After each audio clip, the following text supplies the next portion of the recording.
बच्चों का शोष यानी सूखा रोग। जिस प्रकार देश में उत्पत्ति संख्या दिनों दिन बढ़ रही है, उसी प्रकार मृत्यु संख्या भी बढ़ती ही जाती है। छोटे छोटे बालक ठीक परिचर्या न होने से अकाल में ही काल के गाल में चले जाते हैं। कितने ही बालक उचित आहार, दूध की कमी, रहने के स्थान की कमी, वस्त्रों की कमी आदि के कारण और कितने ही रोग में फंसकर उचित चिकित्सा के न होने से मृत्यु मुख में गिरते हैं। बच्चों की मृत्यु का कारण ज्वर, खांसी, दस्त, पेचिश, पसली, मोतीझरा, माता और सूखा आदि रोग है। इन्हीं रोगों से बहुधा बालकों की मृत्यु होती है। इन सब रोगों में सूखा रोग सबसे अधिक कष्टदायक, असाध्य और दुष्चिकित्सीय है। दुर्भाग्य से यह रोग हमारे देश के बालकों में बहुत होता है। हमने देखा है कि सूखा रोग से पीड़ित 100 में 99 बालक अच्छे होते ही नहीं। दैव योग से 100 में से कोई एकाध ही बच पाता है। सूखा रोग किसे कहते हैं? इस रोग को वैदिक शास्त्र में शोष कहते हैं। यह क्षय रोग का एक भेद है। जिस प्रकार क्षय रोग यानी तपेदिक असाध्य होता है, उसी प्रकार बालकों को यह सूखा रोग भी असाध्य होता है। सूखा रोग के लक्षण।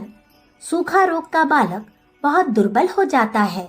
उसे हर समय थोड़ा बहुत ज्वर बना रहता है और दिन रात में कभी तेज भी हो सकता है। खांसी रहती है। खांसी में कभी कफ आता है, कभी नहीं आता। खांसी के विकार से फुफ्फुस यानी फेफड़े में कफ रहता है। पेट कड़ा हो जाता है और पेट में अजीर्ण से मल की गांठें पड़ जाती है।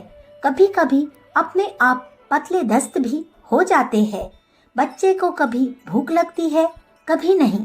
प्रायः अरुचि ही रहा करती है। यहाँ तक कि माँ का दूध भी पच नहीं पाता। उसका स्वभाव चिड़चिड़ा और रूखा हो जाता है। वह हर समय रे रे किया करता है।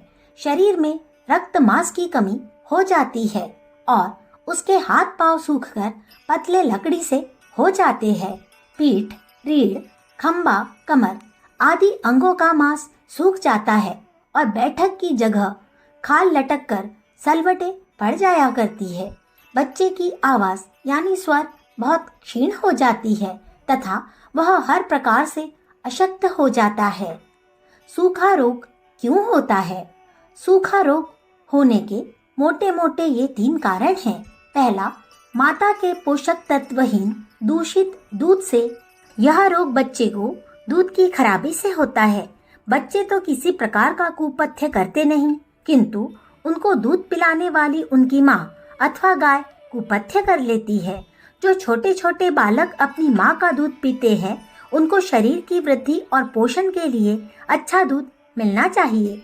जो स्त्रियां अनेक प्रकार के खट्टे, बासी और जीर्णकारक दूध को दूषित करने वाले पदार्थ खाती है अथवा अति चिंता, क्रोध, शोक, ईर्ष्या, द्वेष, कलेह और काम वासना से ग्रस्त रहती है, उनका दूध दूषित हो जाता है। दूषित दूध पीने से बालकों को अजीर्ण, ज्वर, खांसी, मोतीझरा अनेक रोग हो जाते हैं। अतः दूध पिलाने वाली माताओं को चाहिए कि वे जब तक बच्चों को अपना दूध पिलावे, तब तक ऊपर कहे हुए दूध को बिगाड़ने वाले अजीर्ण आदि कारणों से बचती रहे और सदा शुद्ध, ताजा, दुग्धवर्धक और दुग्ध पोषक पदार्थों का सेवन अवश्य किया करे। जो माताएं ऐसा नहीं करती किंतु इसके विपरीत दूध को बिगाड़ने वाले पदार्थों का सेवन करती है, उनका दूध अवश्य दूषित हो जाता है और उस दूध में बच्चे के शरीर का पोषण करने वाले पोषक तत्व नहीं रहते। बच्चों के शरीर की वृद्धि के लिए दूध में पोषक तत्वों का होना अति आवश्यक है। जब बच्चों को पोषक तत्वहीन दूषित दूध पिलाया जाता है, तब वे दुर्बल और रोगी हो जाते हैं। पोषक तत्वहीन दूध को पीने वाले बालकों के शरीर में रस, रक्त, मांस, चर्बी, हड्डी, मज्जा आदि धातुओं की वृद्धि होना बंद हो जाती है। इसके बाद जब वे दूषित दूध पीते हैं, तब उस दूषित दूध से अजीर्ण, ज्वर, खांसी, दस्त, सूखा आदि रोग शरीर में उत्पन्न हो जाते हैं। इस प्रकार महादुष्ट सूखा रोग की उत्पत्ति होती है। रोग, शत्रु और अग्नि इनको लगते ही मिटा देना चाहिए, ऐसा ऋषियों ने कहा है। जो लोग ऋषि वाक्य पर नहीं चलते वे सदा हानि उठाते हैं। बालक जन्मने के बाद स्त्रियों का शरीर अत्यंत दुर्बल और अशक्त हो जाता है। उस समय उनके शरीर की पुष्टि के लिए आहार और विश्राम तथा उचित परिचर्या की आवश्यकता होती है। यदि उस समय जरा भी असावधानी से काम लिया जाए तो प्रसूता यानी जच्चा को ज्वर, खांसी, दस्त, क्षय आदि रोग शीघ्र ही पैदा हो जाते हैं। रोगी होने से प्रसूता का दूध भी रोगी हो जाता है और उस दूध में रोग के साथ साथ बालक के शरीर की पुष्टि व वृद्धि करने वाले पोषक तत्वों का अभाव हो जाता है। उस रोगी सारहीन दूध के पीने से बालक को सूखा रोग हो जाता है। इस प्रकार माँ के दूषित और पोषक तत्वहीन दूध के पिलाने से बालक को सूखा रोग हुआ करता है। दूसरा, जिन माताओं के स्तनों में दूध कम उतरता है अथवा जो अपनी बीमारी या कमजोरी से अपना दूध नहीं पिला सकती, वे बालक को ऊपर का दूध पिलाती है। ऊपर के दूध में गाय, बकरी या बाजार में गाय, भैंस, बकरी, भेड़ का मिला हुआ दूध होता है। हमारे यहाँ अधिकतर माताओं को बच्चों के दूध पिलाने का सही ढंग नहीं मालूम होता। इस विषय में माताओं को बहुत जानकारी की आवश्यकता है। जन्म से ही बालक को ऊपर का दूध पिलाना अच्छा नहीं। हमारे तो यह विचार है कि माताओं को कम से कम 6 मास अथवा 9 मास तक शिशु को अपना ही दूध पिलाना चाहिए, क्योंकि शिशु को जैसा अनुकूल अपनी माँ का दूध होता है वैसा और नहीं होता।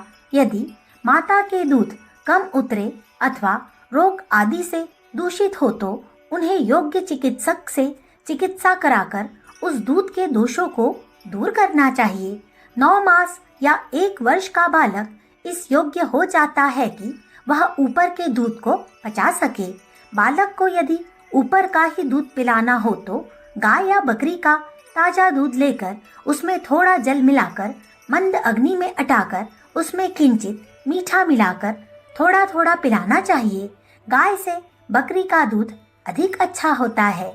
तीसरा कारण, छोटे बालक किसी रोगी बालक या पुरुष स्त्री के साथ रहता है और उस रोग से पीड़ित रोगी का झूठा जल, दूध, अन्न आदि वस्तु खा लेता है तो उसके शरीर में उस रोग के कीटाणु बहुत शीघ्रता से प्रविष्ट होकर रोग उत्पन्न कर देते हैं। अतः माँ बाप को चाहिए कि वे अपने कोपल कलेवर बालकों को रोगी मनुष्य से सदा अलग ही रखा करे। सूखा रोग का परिणाम हम पहले ही लिख चुके हैं कि यह रोग असाध्य होता है।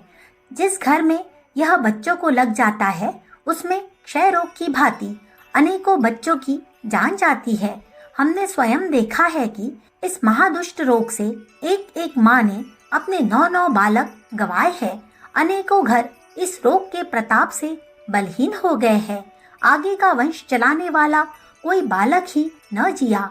धनी घरों में बालकों को जब यह रोग लग जाता है तब उसकी चिकित्सा में वैद्यों और डॉक्टरों के लिए हजारों रुपया गवाया जाता है, परंतु अंत में कोई लाभ नहीं होता। यह प्राणनाशक रोग बालक की जीवन लीला समाप्त करके ही पीछा छोड़ता है।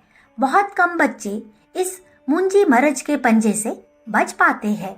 रोग से बचने के उपाय, जो कारण रोग होने के बताए गए हैं उन कारणों से बालकों को बचाना चाहिए। सबसे प्रथम बालकों के लिए शुद्ध दूध और यदि वह अन्न खाने लगा हो तो अन्य खाने पीने की वस्तु का ठीक प्रबंध करना चाहिए।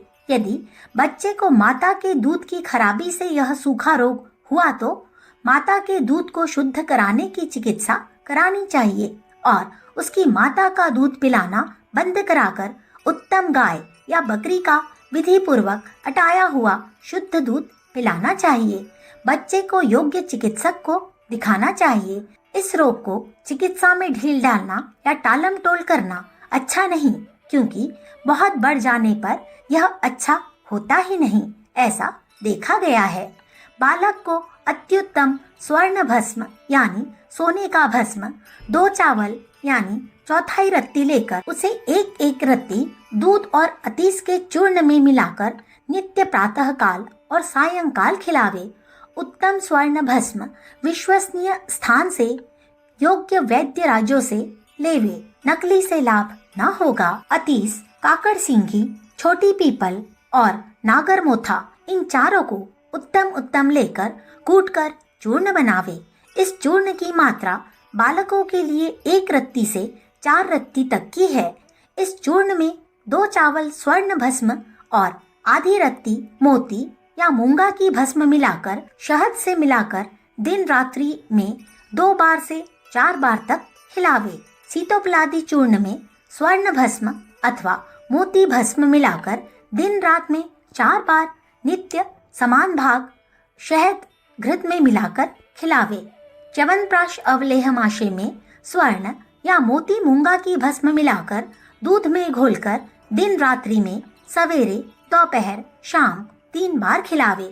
बच्चों के शरीर में महालक्षादि तेल या बृहच्छतावरी तेल अथवा अश्वगंधादि तेल की नित्य मालिश करे और साथ ही ऊपर लिखी औषधियों में से कोई औषधि खिलाए। औषधियों के सेवन के समय बच्चे को सिर्फ दूध ही पिलाना चाहिए और कुछ नहीं।